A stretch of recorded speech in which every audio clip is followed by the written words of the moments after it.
औज़ुबिल्लाहिमिनश्शैतानिर्रजीम बिस्मिल्लाहिर्रहमानिर्रहीम। अस्सलामु अलैकुम नाज़रीन, आपका मेज़बान वाली शाह ज़ैब तारिक, आप देख रहे हैं S P news HD channel. नाज़रीन, आज हम उस किताब के मुतल्लिक बात करने जा रहे हैं। वो किताब ना तो किसी शायर ने लिखी, ना किसी अदीब ने, और ना ही किसी सहाफ़ी ने लिखी, बल्कि वो किताब फ़र्ज़ंदे रावलपिंडी पाकिस्तान के नामवर सियासी शख्सियत वफाकी वज़ीर रेलवे पाकिस्तान शेख रशीद अहमद साहब ने वो किताब लिखी। आज हम उसी किताब के हवाले से आपको बताएंगे कि वो किताब उन्होंने किस तरह लिखी और उस किताब में कौन कौन से आम इंकशाफात हैं। नाज़रीन, ये आज की हमारी ये जो प्रोग्राम है बहुत ही इंटरेस्टिंग प्रोग्राम होने जा रहा है, यकीनन आपको बहुत पसंद आएगा। नाज़रीन, पाकिस्तान के नामवर सियासी शख्सियत शेख रशीद अहमद, जिन्होंने अपनी ज़िंदगी के 50 साल सियासत में गुजार दिए और रावलपिंडी की सियासत में ऐसे छाए कि लोगों के दिलों में वो घर कर गए। और आज शेख रशीद अहमद साहब 14 वजारतों के जो कलमदान हैं वो संभाल चुके हैं। इसी हवाले से नाज़रीन हम आपको मुकम्मल तौर पर आगाह करेंगे। नाज़रीन, सबसे पहले हम आते हैं शेख रशीद अहमद साहब की किताब का जो नाम है लाल हवेली से अक़वाम मुत्तहिदा तक। नाज़रीन, सबसे पहले आपको हम बताएं कि लाल हवेली से अक़वाम मुत्तहिदा तक जो उन्होंने ये किताब का नाम लिखा, जो किताब का नाम रखा गया, इसके पीछे क्या राज है। नाज़रीन, लाल हवेली का मतलब क्योंकि वो लाल हवेली में रहते थे, और जो अक़वाम मुत्तहिदा है, शेख रशीद साहब 1985 में उनकी ख्वाहिश थी कि वो जनरल असम्बली में जाकर ख़िताब करें, और अल्लाह ने उनकी ये ख्वाहिश पूरी की। और 1985 में पाकिस्तान के नामवर सियासी लीडर शेख रशीद अहमद साहब ने जनरल असम्बली में ख़िताब किया, और रावलपिंडी के वाहिद सियासी लीडर हैं जिन्होंने जनरल असम्बली तक रसाई हासिल की, और जनरल असम्बली में उन्होंने ये ख़िताब किया, और आज तक रावलपिंडी में किसी को इतना बड़ा मुकाम हासिल नहीं है।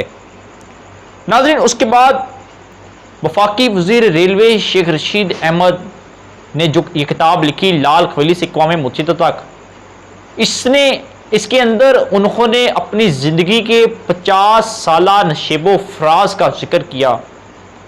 उन्होंने अपनी ज़िंदगी के मुतल्लिक़ भी बहुत सी आम बातें लिखी। उसके साथ साथ उन्होंने सियासी हवाले से बहुत अहम, जो आज तक कोई नहीं जानता, उन्होंने चाहे वो हुकूमती हो, चाहे वो अपोजिशन हो, चाहे वो नाज़रीन पाकिस्तान बनने से लेकर आप ये समझ लें कि पाकिस्तान बनने से लेकर आज तक होने वाले वाक़यात उस किताब के अंदर जो आज तक हम आप और अवाम नहीं जानते, उस किताब में उन्होंने वो शाये किए हैं। यकीनन जब आप इस किताब को पढ़ेंगे, जब इस किताब को समझेंगे, तो आपको पता चल जाएगा कि इस किताब के अंदर क्या क्या लिखा हुआ है और कौन कौन से आम इंकशाफात जिसके चर्चे आज पूरे पाकिस्तान और दीगर ममालिक में भी सुनाई दे रहे हैं कि शेख रशीद। नाज़रीन, शेख रशीद साहब ने यकीनन पहले भी कोई ऐसी किताबें लिखी होंगी, लेकिन ये किताब उन्होंने ऑन द रिकॉर्ड किताब लिखी, जो कि 6 सितंबर यौम दिफा के दिन लाहौर के मुकामी होटल में इस किताब की तकरीब की रोनमाई हुई, जहाँ पर इस किताब का बाकायदा तौर पर इफ्तिताह किया गया। नाज़रीन, अब शेख रशीद साहब, आपके जहन में ये होगा कि शेख रशीद साहब ने अचानक ये किताब लिखने का फ़ैसला क्यों किया, और ये किताब उन्होंने क्यों लिखी, इसकी बुनियादी वजह क्या है। नाज़रीन, जब कोरोना की वबा थी तो आप बेहतरीन तरीके से जानते हैं कि वफाकी वज़ीर रेलवे शेख रशीद अहमद साहब कोरोना वायरस जैसे एक मर्ज़ में भी मुब्तला हो चुके थे। जिस तरह पूरी दुनिया के लोग कोरोना में मुब्तला थे, उसी तरह शेख रशीद साहब भी कोरोना की वबा में मुब्तला हो गए थे। नाज़रीन, उस वक्त उन्होंने जब देखा कि अब 15 दिन मैंने कोरोना की सूरत हाल के पेश नज़र क्वारंटाइन रहना है, तो उन्होंने ये किताब लिखना शुरू की। नाज़रीन, उस वक्त उनके साथ जो बहुत बड़ा, समझे कि अगर सोचा जाए तो ये एक सानिया से कम नहीं है कि 14 वजारतों का कलमदान जो शख्स संभाल चुका है आज पाकिस्तान के अंदर उसके लिए भी वो सहूलियात मौजूद नहीं थी। क्योंकि जब शेख रशीद साहब कोरोना वायरस में जब मुब्तला हुए तो तब नाज़रीन एक इंजेक्शन तक शेख रशीद साहब को प्रोवाइड ना हो सका। उसके बाद शेख रशीद साहब ने कहा कि वो इंजेक्शन में लाखों रुपए में भी ख़रीद सकता था, लेकिन मैं 14 वजारतों का कलमदान संभालने के बावजूद आज मुझे वो इंजेक्शन नहीं मिला। बाद में हमारी पाक आर्मी, पाक फ़ौज ने उन्हें वो इंजेक्शन प्रोवाइड किया, और जब वो इंजेक्शन उनको लगाया गया उसके बाद उनकी जो सेहत थी वो बेहतर हो सकी। उसके बाद शेख रशीद साहब की ये जो किताब, ये दुनिया पब्लिशर ने इसको शाया किया और आज ये मंजर आम पर आ चुकी है। नाज़रीन, ये किताब आप किसी भी बुक स्टॉल से बआसानी ख़रीद सकते हैं। इसे पढ़ें, इसे मुलाहिज़ा करें। नाज़रीन, शेख रशीद साहब ने एक और अहम बात कही।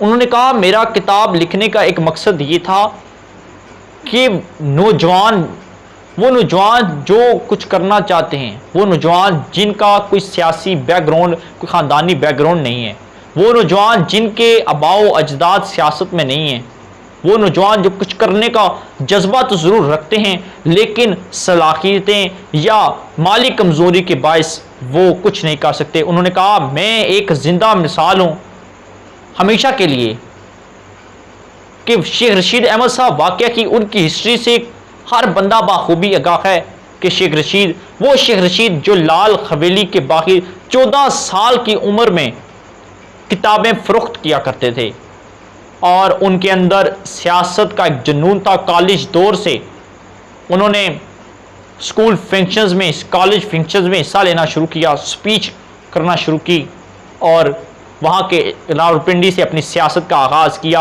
और अक़वाम मुत्तहिदा जनरल असम्बली तक वो पहुँच के यकीनन ये एक बहुत बड़ी कामयाबी है जिन्होंने अपनी मेहनत, लगन और अपने ही बलबूते के बायस इतना बड़ा मुकाम हासिल किया। और 14 वजारतें, यकीनन ये पूरी दुनिया में किसी भी सियासी लीडर के पास इतना बड़ा रिकॉर्ड मौजूद नहीं होगा।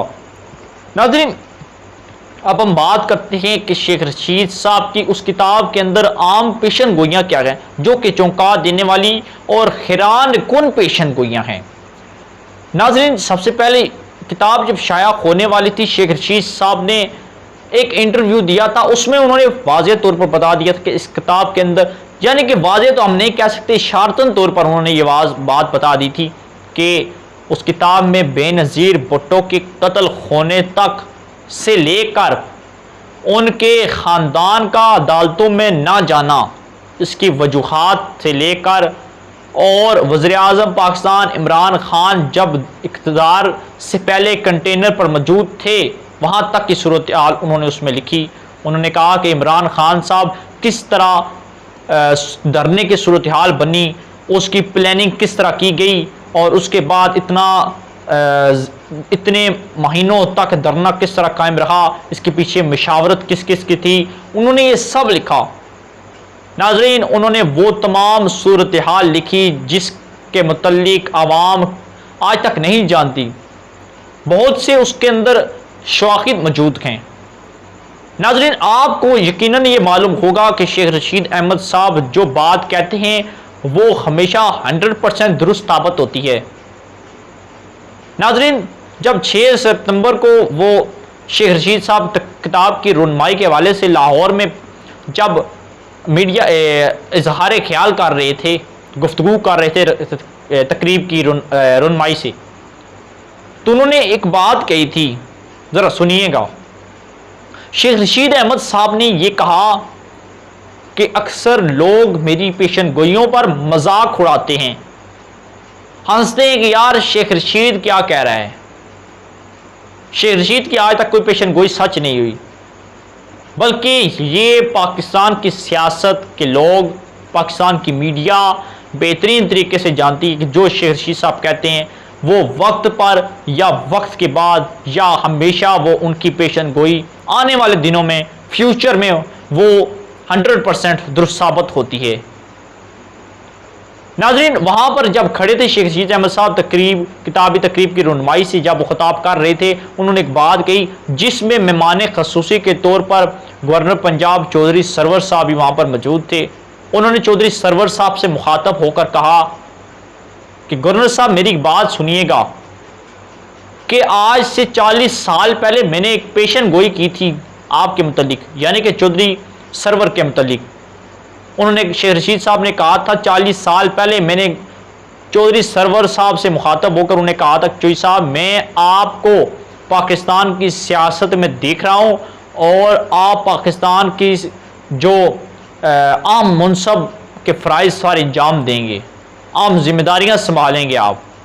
और आज देख ले, आज वो पेशन गोई मेरी सच साबित हो चुकी है और आज वाकया ही चौधरी सरवर साहब पंजाब के गवर्नर की हैसियत से अपनी जिम्मेदारियां सारी अंजाम दे रहे हैं। नाज़रीन, शेख रशीद साहब की किताब जब ये इसके जो चर्चे थे यकीनन पाकिस्तान और ओवरसीज़ यानी कि अदर कंट्रीज़ में भी इसके चर्चे सुनाई दे रहे थे। शेख रशीद साहब का पूरी दुनिया में एक अपना मुकाम, अपनी हैसियत, अपना एक नाम है। शेख रशीद और लाल हवेली के नाम से पूरी दुनिया बाखूबी आगाह है। नाजरीन, उनके चाहने वालों की तादाद इतनी है कि जिसका अंदाज़ा नहीं। नाजरीन, दुश्मन तक उनके बयान सुनकर खौफ उनके ऊपर तारी हो जाता है। ये आप नाजरीन बाखूबी आगाह हैं। नाजरीन, इस किताब में एक अहम बात शेख रशीद साहब ने शेयर की आवाम के साथ कि जब हुकूमती ऐवानों के अंदर जब कोई मुशावरत होती है, जब कोई फैसले होते हैं, तो तब उन फैसलों में या उन मीटिंग्स में कौन कौन शख्सियात उनमें मौजूद होती हैं, कौन कौन से वुज़रा उसके अंदर मौजूद होते हैं और कौन कौन सी शख्सियात या वुज़रा को उन हाल ऐवानों से या उन मीटिंग से बाहर निकाल दिया जाता है, किस तरह फैसले होते हैं, इनका तरीक़ाकार लाए अमल क्या है, जो कि आज तक कोई नहीं जान सका। आज तक ना मैं ना आप कोई भी नहीं जान सका कि आखिर हमारी हुकूमती पॉलिसियों, हमारे हुकूमती फैसले किस तरह किए जाते हैं, कौन कौन वहाँ पर मौजूद होता है, किसके डिसीजन से ये मामला तय पाता है। नाज़रीन, हमने बहुत सी जो अहम चीज़ें थी आपके साथ शेयर की। यकीनन आपको इस किताब के हवाले से बहुत कुछ आप जान चुके होंगे। बाकी आप शेख रशीद साहब की लाल हवेली से इक़वाम मुत्तहिदा तक किताब को ज़रूर ख़रीदें और उसकी स्टडी करें, उसका खुलासा करें कि शेख रशीद साहब ने उसमें क्या कहा, ताकि आप भी पाकिस्तान की हिस्ट्री के मुतालिक, पाकिस्तान की हिस्ट्री से याद आई, ये वाकई ये एक किताब पाकिस्तान की एक हिस्ट्री की सबसे बड़ी किताब साबित होगी। और आने वाले दिनों में आप देखिएगा कि हर टॉक शोज, हर टीवी चैनल्स, हर अखबारात और हर जगह में इस किताब के सबसे ज़्यादा सोशल मीडिया पर सबसे ज़्यादा चर्चे आपको सुनाई देंगे। और इसके चर्चे जब ये अभी तक मंजरें आम पर नहीं आई थी तब ये सुनाई देना शुरू हो गए थे और अब तो ये मंजरें आम पर आ चुकी है। और इंशाल्लाह ये देखिएगा आप, ये रोज़ाना की बुनियाद पर ये हर प्लेटफार्म की जीनत बनती रहेगी। नाज़रीन, ये थी हमारे पास कुछ आज की अहम टॉपिक जो हमने सोचा कि आपके साथ शेयर करते चलें। और ये आप किताब किसी भी बुक स्टॉल से आराम से ख़रीद सकते हैं। तो उम्मीद है कि आपको हमारा ये प्रोग्राम आज का बेहतरीन अच्छा लगा होगा और ये एक नॉलेज होगा आपको कि इस किताब के अंदर क्या है। तो तब तक के लिए अपने मेज़बान मलिशिया आज़ेब तारक को इजाज़त दीजिएगा। अल्लाह हाफ़िज़। नाज़रीन, मज़ीद खबरों के लिए SP न्यूज़ चैनल को सब्सक्राइब करें और बेल आइकन को ऑल पर प्रेस करें ताकि हर आने वाली वीडियो आप तक बआसानी पहुंच सके। शुक्रिया।